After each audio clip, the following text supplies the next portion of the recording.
So అసలు first of all acupuncture అంటే ఏంటి? ఇది ఎక్కడ పుట్టింది? దీని వెనకున్న సైన్స్ ఏంటి? ఎస్ మా అక్యుపంక్చర్ అనేది ఒక మోడర్న్ టర్మినాలజీ మనం చెప్పాలంటే. మ్మ్. జాపనీస్ సైంటిస్టులు దీనికి పెట్టిన పేరు అక్యుపంక్చర్ అని. ఓకే. బట్ యాక్చువల్గా ఇది మన ఓల్డెస్ట్ సైన్స్. అంటే మనకి ఇప్పుడున్న ఏవైతే మెడికల్ సైన్సెస్ ఉన్నాయో ఆయుర్వేదం, సిద్ధ, యునాని ఇలాంటి ఎన్నో ట్రెడిషనల్ మెడిసిన్స్ ఉన్నాయి కదా మన మ్మ్. ఏషియాకి, మ్మ్. ఏషియా ఇండియాకి.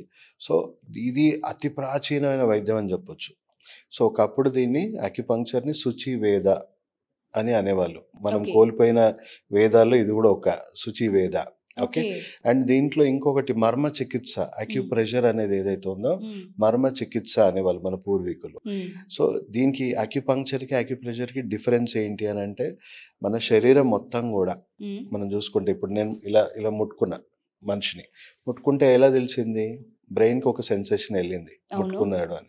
సో అలా మన శరీరం మొత్తం కూడా మన పూర్వీకులు థౌజండ్స్ ఆఫ్ ఇయర్స్ బ్యాక్ మనం చెప్పొచ్చు. అంటే ఇప్పటికి కూడా దీన్ని ట్రేస్ అవుట్ చేయలేకపోతుంది యునెస్కో కూడా. మ్మ్. ఇది ఎంత ప్రాచీనమైన వైద్యం అనేది ఇప్పటికీ ఎవిడెన్సెస్ దొరుకుతూనే ఉన్నాయి. అది ఇంకా బ్యాక్ డేట్ అవుతూనే ఉంది. అంటే మ్మ్. చాలా ప్రాచీనమైన వైద్యం.